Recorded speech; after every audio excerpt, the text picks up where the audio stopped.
So we had a very Albertan day. Here's UL compiling the photos for us there. We pull into Red Deer and we say hi to Darren's mom. She makes some bread for us. We make some sandwiches, and then we get into Darren's dad's truck and we load the canoe that he got for free from his pond beside their can you call it a farm? Beside their extremely large acreage, which is not called an acreage. It's called a section. A quarter. It's a farm. It's a quarter section. And we drive up to this lake, and we load all the stuff in there, in the water, and we have a dinghy that we towed along with the canoe, and we rowed out there, and it was like a 6-kilometer long lake, and we went kind of zigzaggy, kind of chilling, went through the reeds in the water. Water was completely filthy. It was just full of algae, and it was horrible. And wow, we kept stopping everywhere to just see what we could do with the water and try to fish. And every time I tried to cast the line, these guys thought I would kill them, and they were crying from, you know, fear and everything else that you could possibly muster because of all of that. And yeah, we pull up to a dock eventually because we need to pee and everything, and I get a leech on my foot and I rip it off. But these guys went to pee, and we were talking to this guy, and he just asked us, like, did you catch any fish there, buds? And we said, no, we did not catch any fish there, bud, beside his Dodge Ram. We keep going. We eventually reach the end of the lake, but the problem was every time we went through the water, people were like with their giant boats creating these huge wakes for us to get torn through, and every time I was screaming, oh shit, oh no, I don't want to die, and we never actually died.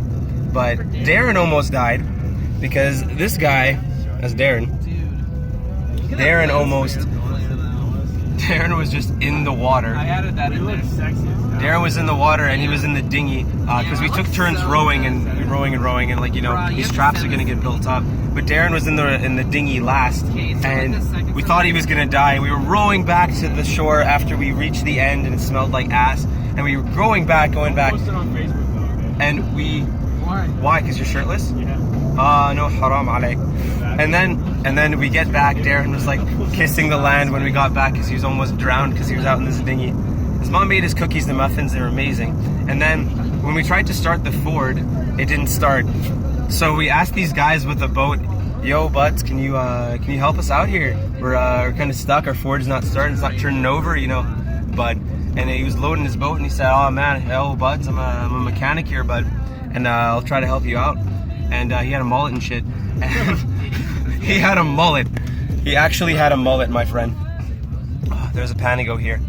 And bud, and they tried to help us out by you know, we just asked this nice kid with a really nice Dodge and then a Albertan veteran license plate to help us out, and he boosted the truck, and we shook his hand and said goodbye to the two guys driving Harley Davidsons that took the photo for us. I think that's him. No, that's not him.